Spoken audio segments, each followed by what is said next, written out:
Pero, ¿qué ocurría? Que en la zona de amortiguamiento del Parque de Yellowstone habían dado concesiones mineras.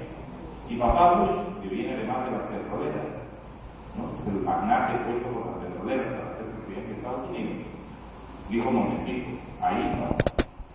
Y lo que hizo es cancelar esa concesión y darles una concesión en otro lado, ¿no? Y el presidente Correa, con todas las cosas buenas y malas que está haciendo, ¿no?, impulsado por el movimiento indígena amazónico y también por su carta constitucional nueva, han dicho: miren, hay petróleo en Yasuní, pero ese petróleo no se va a sacar.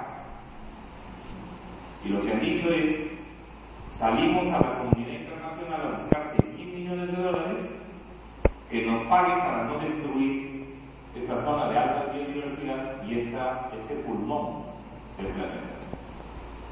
Y llevan ya 3 años buscando una rueda de financieras. Han conseguido una parte, tengo entendido que están por el 1,5 millones, ¿no?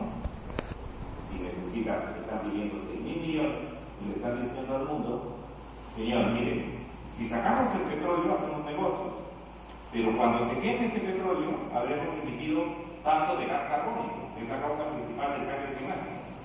Y los objetivos del milenio y los tratados internacionales dicen que hay que disminuir la emisión de CO2 y que hay que pagar incluso para esa disminución.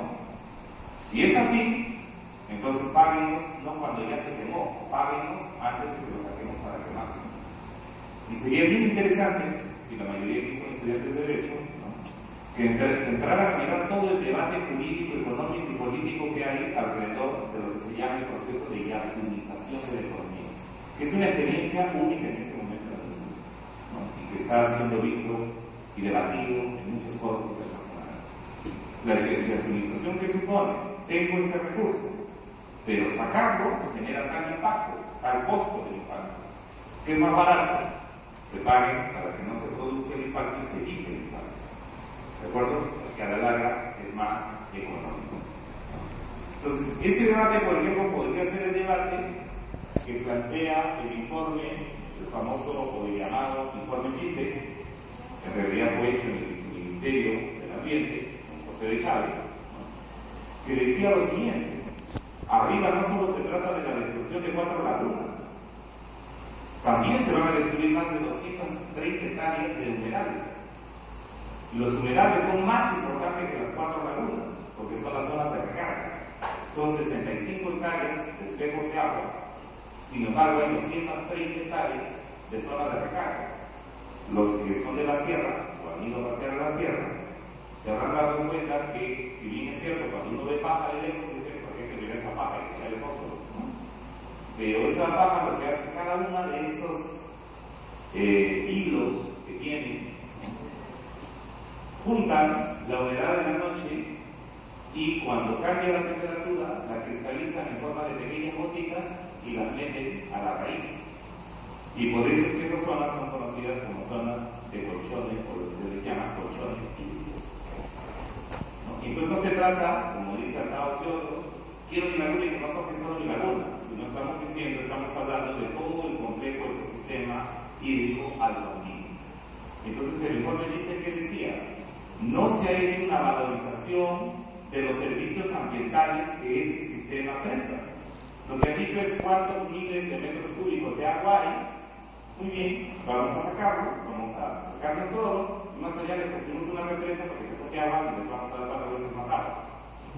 Pero lo que no ha dicho es: y ese ecosistema que trabaja a perpetuidad, que no tiene costos de operación, porque no lo valoramos, ¿por qué no hacer las valorizaciones económicas que nos digan cuánto ganamos con ese ecosistema para proveer de agua tanto a la parte alta como a la base media y baja de la cuenca en una cantidad de años? Entonces uno puede decir: bueno, ese proyecto en 18 años va a generar $18 billones de movimiento económico. Ya, pero ese ecosistema en 150 años en la agricultura y ganadería y el turismo, ¿cuánto nos va a generar? Y aunque nos generara menos, finalmente es sostenible, mientras que el otro es una actividad finita. Ese debate, por ejemplo, no existe en el país. Y ese es el debate que había que levantar. O es el debate que acaba de levantar el informe alternativo del componente hídrico que ha hecho Robert Morán, que presentamos la semana pasada en Lima. Está disponible el informe de Robert Morán, a pesar que incluso por las redes algún torpe o malintencionado entró a Wikipedia, sacó el nombre de Robert Morán y dijo, este nacido en Suiza, a los 6 años dio un primer concierto, a los 14, 15 ganó con unas partituras sobre Brahms y otros músicos clásicos, y luego fue bailador de ballet, ¿no? Y a ese lo han traído para hacer el estudio del impacto ambiental. Claro, han cogido el nombre de un homónimo que está en Wikipedia y lo han puesto y han dicho, esto no tiene ninguna seriedad. Y lo que no han dicho es que Robert Morán es uno de los más prestigiosos hidrogeólogos e hidrogeoquímicos que tiene Estados Unidos, ¿no? Y que lleva una larguísima experiencia en el tema, ¿no? Y que dice Robert Morán en su informe, dice, miren, cuidado, si este proyecto se hace, el tratamiento de las aguas va a tener que ser a perpetuidad. La primera pregunta que dices, ¿y quién va a pagar el tratamiento de las aguas a perpetuidad? La empresa no puede garantizar que va a vivir 10 años más o siquiera 50 años más. Ninguna empresa puede asegurar a futuro que va a seguir existiendo en 50 años. Y entonces dice, momento. Y segundo, dice, mire, con los propios estudios y los datos que proporciona el estudio de impacto ambiental, la descripción del tipo de suelo es suelo fracturado, calizo. ¿Eso qué significa? Que son suelos permeables. Y lo que él y el doctor Laván, que es presidente de Zaragoza de la Asociación de Geólogos de España, dicen, en el caso de Conga, el agua no viene de arriba, en el caso de Conga, el agua viene de abajo. Y entonces, ¿qué ocurre? Que cuando llueve, se forman, pero están permanentes aún cuando no llueva. ¿Y qué es lo que han dicho los de Minera y Nacocha? Esas lagunas son impermeables, porque si no fueran impermeables, no habría agua. O sea, en realidad son grandes baldes de plástico, ¿no? Entonces uno dice, un momento, ¿no? Los campesinos, cuando están diciendo, nuestras aguas están interconectadas y no queremos por eso que nos afecten, entonces la razón, y eso es lo que está técnicamente en debate, es, ¿está todo interconectado o no? Si el sistema está interconectado, en realidad, si cogen una sola laguna, como dice el profesor principal de la Escuela de Geología de la Universidad de Cajamarca, profesor Rodríguez, el señor Rodríguez dice, si cogen una sola laguna es igual que si cogieran 4 o 10. Así que, por las características geográficas del sistema, no se puede alterar ese ecosistema. Y si se va a alterar, entonces decidamos si Cajamarca piensa seguir siendo la tercera región agrícola ganadera, o Cajamarca ya fue, que se va a convertir en una oroya o en otra cosa. Y claro, sobre ese tema, nosotros estamos diciendo que eso no lo define la Sociedad de Minería, ni lo define el Ministerio de Química, ni el señor Presidente de la República. Eso lo definimos los cajamarqueños. Y entonces lo que estamos diciendo es, ¿podemos convivir y coexistir con la minería? Sí, siempre y cuando haya un conjunto de reglas. Pero ¿es ese tema el único de Cajamarca? No. Ese tema es el problema en este momento del país.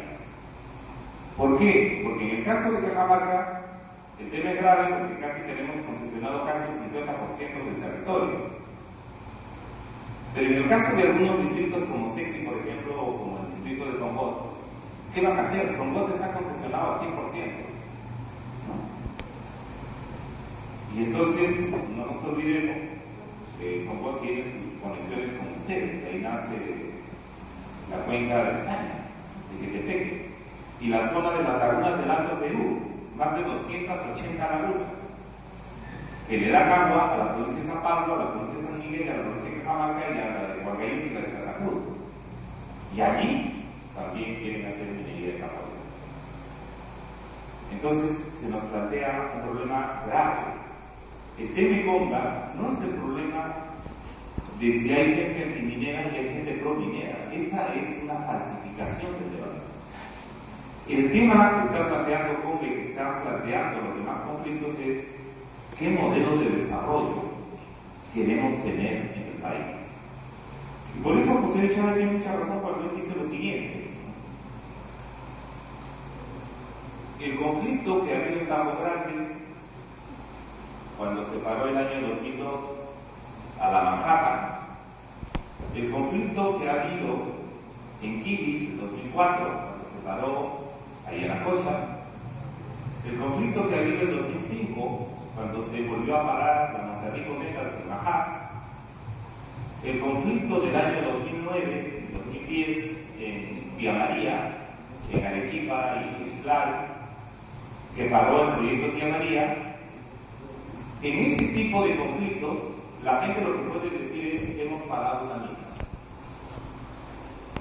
Pero ¿qué va a pasar con Conga? En Conga el problema no es si esa mina se para o no se para.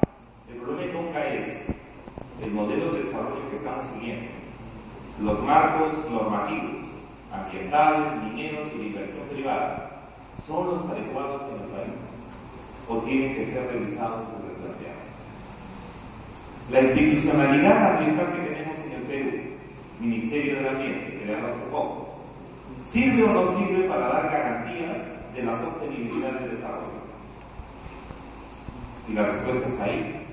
¿Le pidieron opinión al Ministerio del Ambiente sobre el proyecto de inversión más importante de la minería para estos próximos 5 años?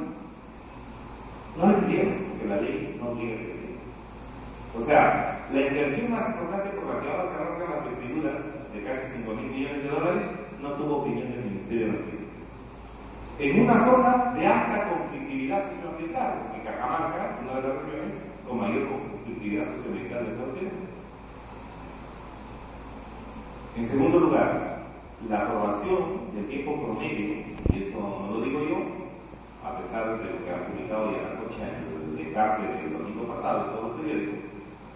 Cecilia Brune, ustedes saben, no es ni ecologista, ni es izquierdista, ni siquiera reformista, ¿no? Cecilia Brune era la jefa de gabinete de Toledo. Es una de las mujeres empresarias más influyentes del país. ¿Qué decía Cecilia Brune? El tiempo promedio de aprobación de los estudios de impacto ambiental en el Perú es de 2 años y medio. ¿En cuántos meses le aprobaron a Yanacocha su proyecto Conga? En 8 meses. Es decir, se leyeron 17.000 páginas en 8 meses. Segundo, nos enteramos que el director de Asuntos Ambientales del Ministerio de Minas, que tenía que revisar, o casualidad, había sido ex empleado de Yanacocha, el ex gerente de Relaciones Comunitarias de Yanacocha, que se abstuvo de mirar ese proyecto según él dice. Y tercero, nos enteramos que el Ministerio de Energía y Minas no tiene la capacidad para realizar todos los estudios de impacto ambiental y lo que hace es terciariza el servicio y le entrega a una contratista que revise el estudio de impacto ambiental pagado por quién? Por la empresa minera. Todos. Uno dice que a qué conclusión uno llega. Con estudios de impacto ambiental en la mano, puedes contaminar y puedes poner en peligro la sostenibilidad del desarrollo. Entonces, no nos sirven ya esos marcos jurídicos, ¿no? Y cuando uno entra en la complejidad del tema, uno dice, a ver, si un campesino, un agricultor, un ganadero, encuentra que su agua está en mala calidad y le genera problemas de salud o le crea problemas porque sus animalitos no quieren beber esa agua, ¿a quién le reclama? Lo primero que hace se va a reclamar de la mina, ¿verdad? Porque ahí está arriba y los ve pasar todo el rato y dicen que todo está bien, ¿no? Esa famosa anécdota que creo haberla contado antes aquí, no, nunca la conté en el colegio de ingenieros de la Valleque y se enojaron algunos amigos ingenieros, cuando decía que los ingenieros, que una señora de Cajamarca, en una de las vigilias, una viejita decía,